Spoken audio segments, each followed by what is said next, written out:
Hello. हाँ, तो अब तक हमने कौन कौन से सेक्शन कर लिए हैं। हमने इसके अंदर सेक्शन ए, बी और सी कर लिया था। आज हम करेंगे सेक्शन नंबर ड या सेक्शन नंबर डी। हम क्या कर रहे हैं, ये प्रैक्टिस पेपर है हमारा मिड टर्म के अंदर क्लास 9th का मैथमेटिक्स का। तो देखते हैं इसके अंदर आज section number D, second last section है। इसके बाद फिर बचेगा सेक्शन नंबर ई बस। तो ये रहा हमारा क्या, सेक्शन नंबर डी। प्रत्येक प्रश्न कितने अंक का है? 5 अंक का है और 32 से लेके 35 तक इसके अंदर क्या है, क्वेश्चन है। सबसे पहले जो क्वेश्चन है इसमें क्या क्या रखा है, निम्नलिखित में से ए और बी का मान ज्ञात करना है। यहाँ पे हमें एक स्टेटमेंट दे रखी है और हमें ए और बी का मान ज्ञात करना है।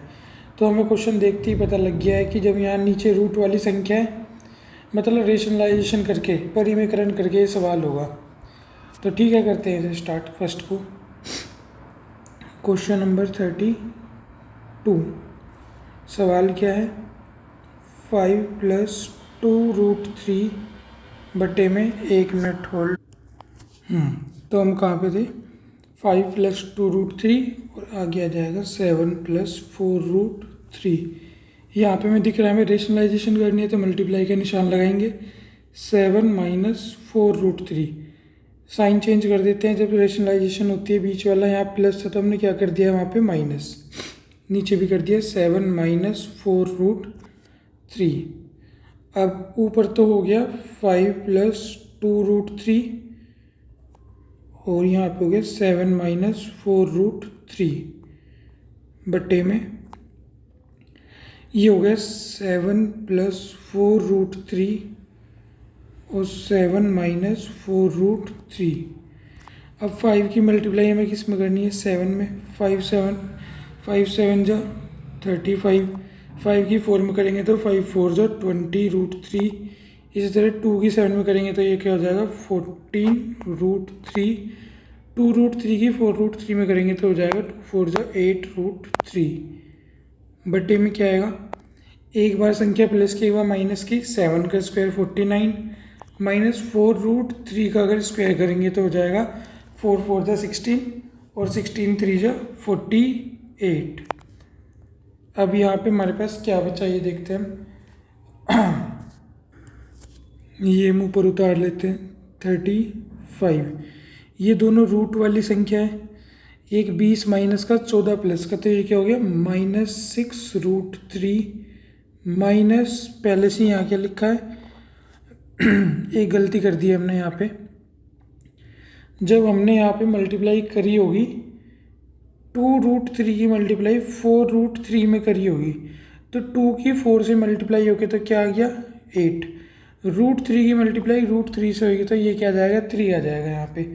तो यहाँ पे हमने गलत लिख दिया है, √3 को काट देते हैं और यहाँ पे क्या आ जाएगा 8 × 3 और नीचे क्या हो गया 49 में से 48 गया तो 1। लिखे या ना लिखे अब कोई ज़रूरत नहीं है। आगे 35, 8 3 से कितना हो गया 24, यहाँ पे लिख लेते हैं -6√3। अब इसके नीचे 35 में से 24 गया तो कितना बचा, 5 में से 4 गया 1, 3 में से 2 गया 1, -6√3। हमारा आंसर क्या है, ये आया है। ये दे रखा है कि इसके बराबर है a + b√3 के। तो ऑन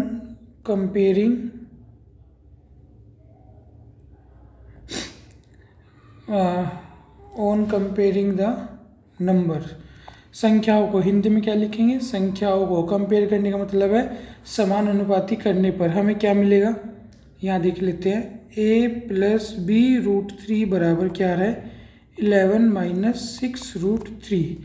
यहाँ से में साफ साफ दिख रहा है जो a है इसकी वैल्यू तो क्या हो गई है, a की वैल्यू तो हो जाएगी यहाँ पे 11, और इसी तरह जो b होगा इसकी वैल्यू क्या हो जाएगी, b के साथ √3 था और √3 के साथ यहाँ जो संख्या लिखी है -6। तो ये हमारे इसके अंदर क्या हो गया है, आंसर हो गया है। अब इसे मिनिमाइज कर लेते हैं।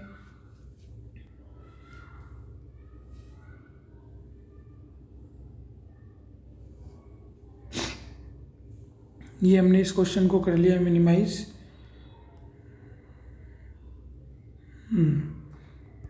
ये आ गया हमारा क्वेश्चन नंबर 32। जिसे भी देखना होगा तो वो जूम करके देख सकता है इस क्वेश्चन को। यूट्यूब के अंदर भी ये फीचर है और वैसे भी इसको रोक के और जूम करके देख सकते हैं। तो ये हमारा हो गया क्वेश्चन नंबर 32। अब हम चलते हैं अपने नेक्स्ट सवाल पे। नेक्स्ट है इसी का ही अथवा वाला।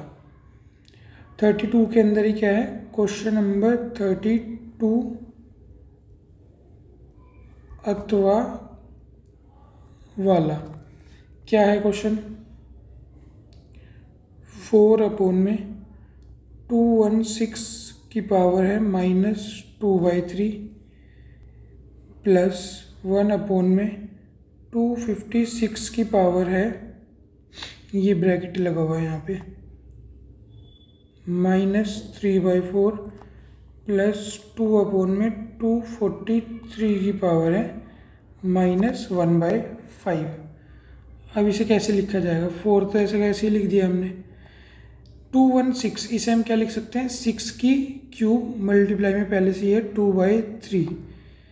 1/256 को क्या लिख देंगे, 4 की पावर 4 -3/4। इसी तरह ये 243 क्या लिख सकते हैं हम, 3 की पावर 5 मल्टीप्लाई बाय -1/5। ये याद होना चाहिए। मैं 216, 256, 243 से किस किस की क्यूब या स्क्वायर ये 4 बार गुना में होती है, मैंने लिखवा भी रखा है अपने बच्चों को। अब जो कैंसिल आउट हो रहा है उसे कैंसिल आउट कर लेते हैं। 3 को 3 से काट दिया है, 4 को 4 से काट दिया है, 5 को 5 से काट दिया है। तो क्या बच रहा है हमारा, 4 में 6 की पावर -2 प्लस 1/4 पावर -3 प्लस 2/3 की पावर -1। अगर आप हम इसे पॉजिटिव कर ले, ये -2 उधर जाएगा तो ऊपर हो जाएगा प्लस का, 4 × 6 की पावर 2 प्लस 4 की -3 ऊपर जाएगा प्लस का हो जाएगा 4 की पावर 3 प्लस ये क्या था -1 ऊपर हो जाएगा तो 2 × 3 की पावर 1। 4 × 6 का स्क्वायर 36 प्लस 4 की क्यूब कितना हो गया 64 और 2 × 3 कितना हो गया 6। अब 36 की टाइम मल्टीप्लाई 4 में तो 36 दूनी 72 दूनी 144, 144 प्लस 64 प्लस 6, 144 और 6 150। 150 में 60 जोड़ेंगे तो हो जाएगा 210 और 4 214। एक बार यहाँ मल्टीप्लाई करके देख लेता हूँ मैं, 144 64 6, 6 4 10 और 4 14 का 4 80 लगा, 1 6 4 10 और 1 11 214। हाँ ठीक किया हमने प्लस मतलब। तो ये हमारा क्या आ गया, 214 क्या आ गया, फाइनल आंसर आ गया है। अब इसे भी क्या कर लेते हैं, मिनिमाइज। ये 32 का और वाला सवाल था।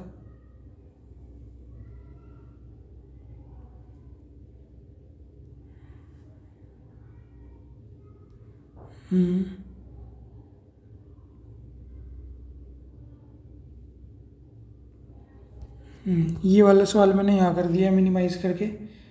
जिसे भी स्क्रीनशॉट वगैरह लेना होगा तो वो इसका जूम करके तब ले लेना स्क्रीनशॉट।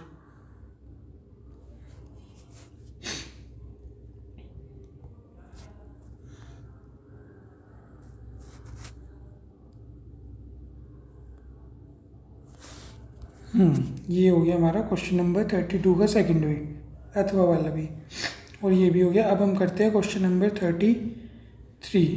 क्वेश्चन नंबर 33 में क्या दे रखा है, x + y की वैल्यू -4 है और x की क्यूब प्लस y की क्यूब -12xy + 64 का क्या करना है, मान ज्ञात करना है। तो यहाँ पे हमें थोड़ी सी स्पेस की ज़रूरत होगी।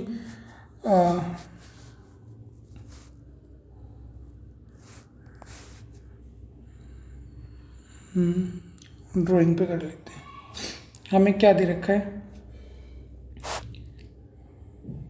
x + 4 की वैल्यू है, सॉरी कुछ गड़बड़ कर दी, x + y की वैल्यू है -4। यही दे रखा है हमें x प्लस वाई की वैल्यू -4, और हमें निकालना क्या है,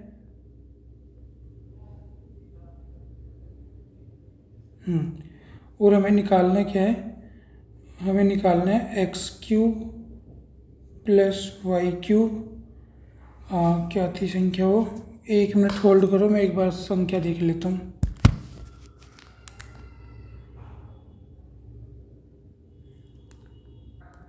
संख्या x³ y³ -12xy प्लस 64, इसका मान ज्ञात करना है। ये हमारा जो क्वेश्चन है ये है क्वेश्चन नंबर 33। तो x प्लस वाई बराबर -4, यहाँ क्यूब लिखा है तो मैं क्या कर देता हूँ, दोनों तरफ क्यूब कर देता हूँ। x प्लस वाई बराबर -4, इधर भी मैंने क्यूब कर दिया है और इधर भी क्या कर दिया है, क्यूब। तो ये क्या हो जाएगा, a की क्यूब प्लस b की क्यूब प्लस 3ab, और ब्रैकेट में a प्लस b बराबर 4 की क्यूब होता है 64 माइनस का। अब यहाँ से x की क्यूब प्लस y की क्यूब प्लस 3xy, और हमें दे रखा है x प्लस वाई का मान क्या है, -4 बराबर -64, x³ y³ 3 चौक 12, 12xy बराबर -64, इक्वेशन फर्स्ट। अब हमें क्या निकालना था, x³ plus y³ -12xy plus 64, इसका मान याद करना था। देखो यहाँ तक की वैल्यू और ये वैल्यू सेम है, तो इसकी जगह मैं क्या लिख सकता हूँ, -64 प्लस 64, ब्रैकेट में क्या लिख दूंगा, फ्रॉम इक्वेशन फर्स्ट, समीकरण 1 से। प्लस का 64 माइनस का 64 कट के क्या आ जाएगा, 0, और यही हमारा क्या हो गया, आंसर 0। इसका क्या हो गया, आंसर। ये प्लस माइनस कट के क्या हो गया, 0। तो ये हमारा क्वेश्चन नंबर 33 हो गया है। थोड़ा बड़ा था इसलिए मैंने इस पेज पे कर दिया है। अब ये पेज कहाँ लगाना है ये देख लेते हैं।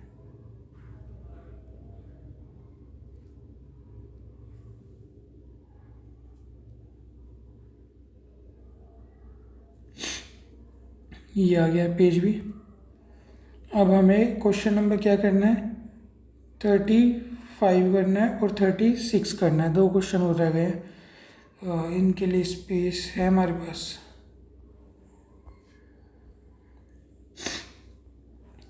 जो क्वेश्चन नंबर 35 है उसमें 34 है, जो उसमें क्या है, 2x प्लस वाई बराबर 7 है, और हमें इसके क्या 5 हल ज्ञात करना है। तो ये भी यहाँ पे कर लेते हैं।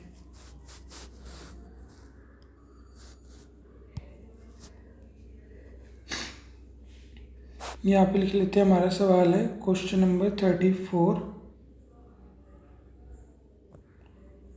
2x प्लस वाई बराबर 7, और इसके कितने हल करने हैं, पहले यहाँ पे मैं बॉक्स बना लेता हूँ इस तरह, x y 1 2 3, 1 2 3 4, और एक और बना लेते हैं इस आगे करके। ये हो गया 5 हल निकालने हैं। तो ऐसे निकालते हैं। 4, सबसे पहले इस इक्वेशन को ना थोड़ा मॉडिफाई कर लेते हैं। यहाँ से हम इस तरह कर लेते हैं, y बराबर 7 माइनस 2x।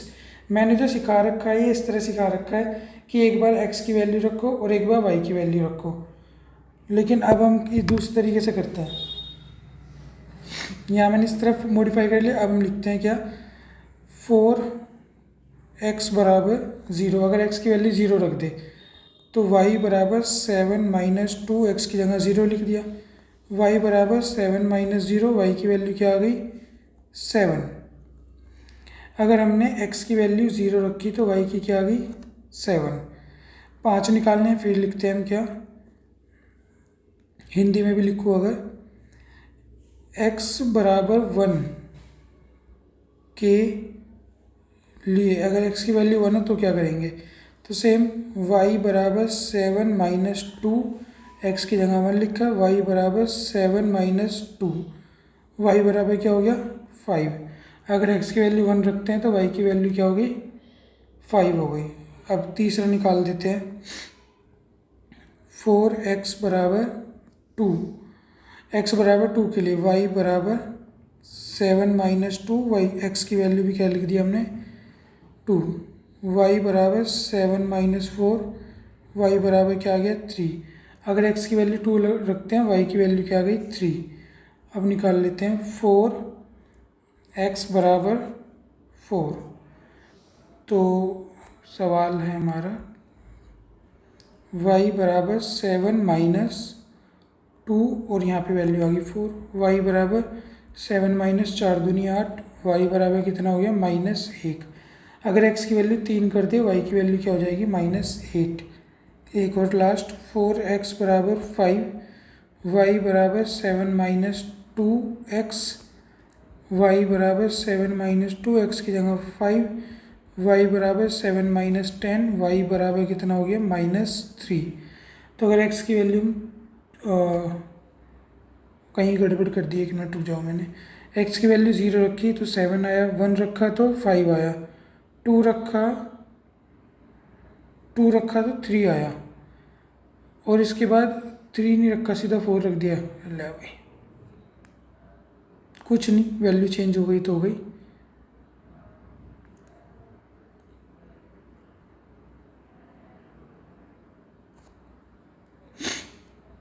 अगर हम वैल्यू 1 2 के बाद 4 भी रख दे कोई दिक्कत नहीं है, तो वैल्यू हो गई -1, और अगर 5 रख दिया जाए तो वैल्यू हो गई क्या -3। तो ये हमारे क्या हो गए 5 हल हो गए। तो यहाँ पे हमसे क्या कहा गया था, स्पेशल इसके 5 हल बताने कोई भी। तो हम अलग से इस तरह हेडिंग बना के लिख देंगे 5 हल। ये तो बॉक्स तो बनाना ही है, इससे दिख जाएगा। फिर 5 हल ऐसे लिख सकते हैं हम, फर्स्ट 0,7, सेकंड 1,5, थर्ड क्या हो गया 2,3, फोर्थ हो गया हमारा 4,-1, और फिफ्थ हो जाएगा हमारा 5,-3। तो हमारे क्या हो गए 5 हल हो गए, जो हमसे पूछा गया था ये हमने बता दिया है। तो ये वाला सवाल भी यहाँ पे कंप्लीट हुआ। इसके लिए भी अभी स्पेस ढूंढते हैं।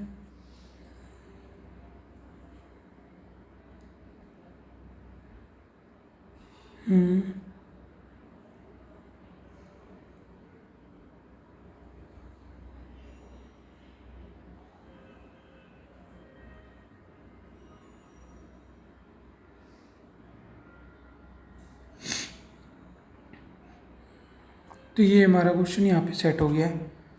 ओह, ओवरलैप हो गया, 1 मिनट रुको भी।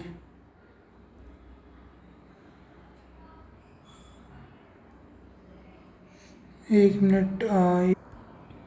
हाँ, तो ये हमने यहाँ पे सेट कर दिया है। मैं एक बार फिर भी हल्की सी नंबरिंग डाल देता हूँ कलर चेंज करके। ये वाला क्वेश्चन तुम्हारा 33 है, और ये वाला क्वेश्चन हमारा 34 है। अब इस सेक्शन का लास्ट सवाल बचा, जो क्या है क्वेश्चन नंबर 35। यहाँ पे करना क्या है, हमें सिद्ध करना है यदि दो रेखाएं एक दूसरे को क्या करती है, प्रतिच्छेद करती है, तो शीर्षाभिमुख कोण भी क्या होंगे, उनके बराबर होंगे। वापस सवाल के अंदर स्पेस चाहिएगा, तो वापस हम चलेंगे वापस।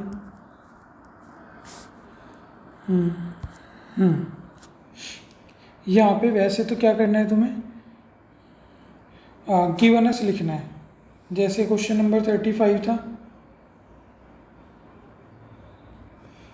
सबसे पहले दिया है हमें, क्या दे रखा है हमें कि दो रेखा एक दूसरे को प्रतिच्छेद करती है। तो या तो डायरेक्ट उतार लो, या मुझे ऐसे पता है ये एक लाइन हो गई और ये दूसरी लाइन हो गई, ये एक दूसरे को प्रतिच्छेद कर रही है। इनका नाम लिख लेते हैं A B C D, और ये प्रतिच्छेद कर रही है O पे। तो हम क्या लिख देंगे, AB और CD दो रेखा है जो परस्पर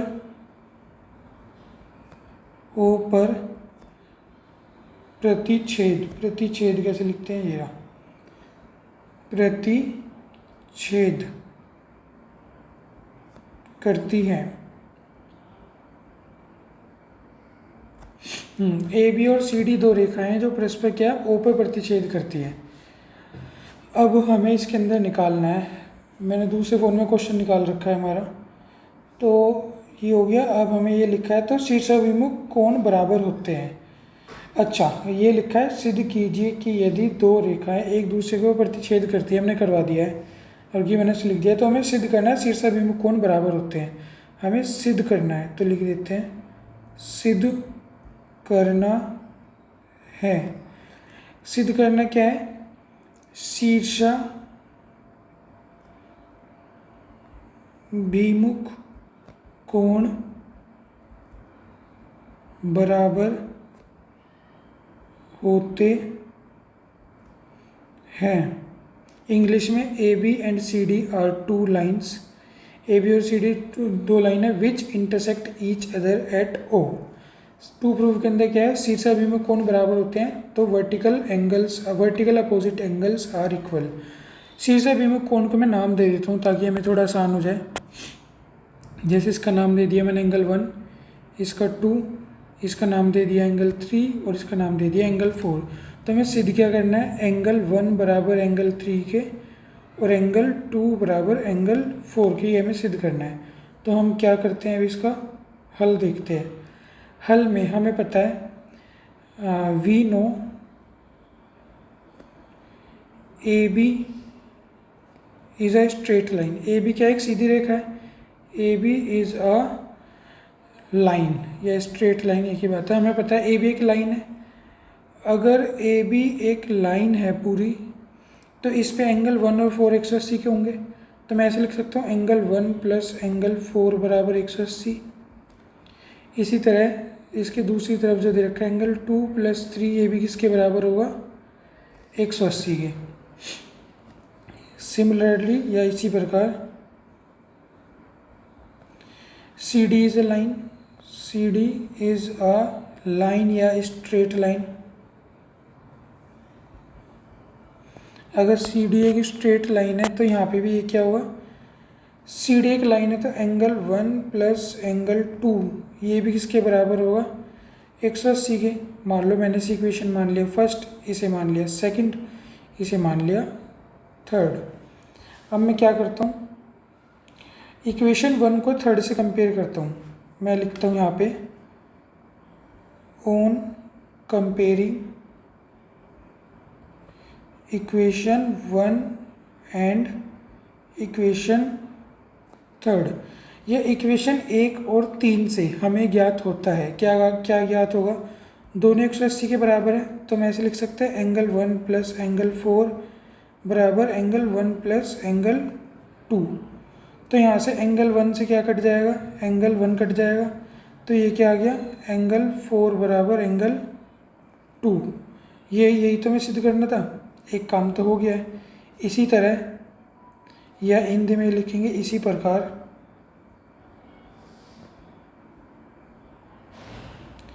अब मैं इक्वेशन सेकंड को कंपेयर कर लेता हूँ। इसी प्रकार equation second and equation third को समानुपात करने पर, कंपेयर करने पर, समानुपात करने पर ये दोनों भी 180 के बराबर है, सेकंड भी और थर्ड भी। तो यहाँ मैं लिख देता हूँ एंगल 2 प्लस 3 बराबर एंगल 1 प्लस एंगल 2। यहाँ एंगल 2 से क्या कट गया? एंगल 2। तो यहाँ क्या आ गया? एंगल 3 बराबर एंगल 1। दूसरी कंडीशन भी फॉलो होगी। तो अतः बस ये यहाँ पे ये भी हो गया। इसे मैं एक बार अलग बॉक्स से कर भी देता हूँ ताकि हमें ये पता लग जाए। एक बार तो ये हमने यहाँ सिद्ध कर दिया, दूसरे वाले में ये सिद्ध कर दिया। तो हम क्या बोल सकते हैं? अतः शीर्षाभिमुख कोण, जो भी हमसे पूछा गया था डायरेक्ट लाइन, शीर्षाभिमुख कोण बराबर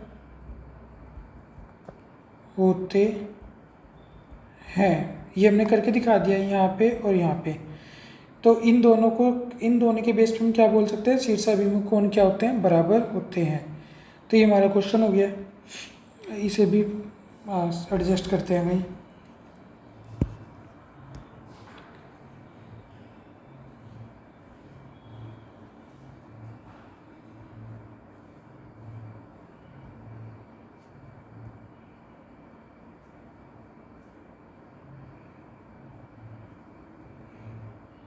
एक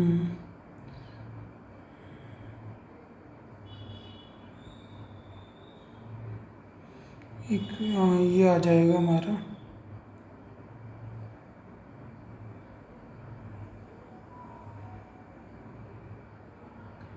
इस क्वेश्चन को हमें सबसे लास्ट में लिख देते हैं ताकि कंफ्यूजन भी ना हो, स्पेस भी मिल जाएगा हमें।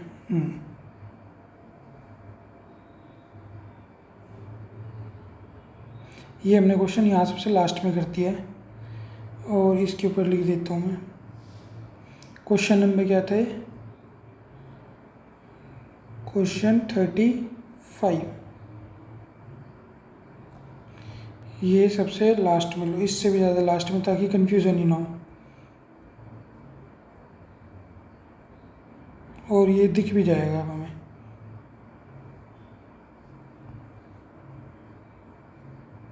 ठीक है, अब तो दिख रहा है। तो ये क्वेश्चन नंबर क्या हो गया हमारा? 35 हो गया है।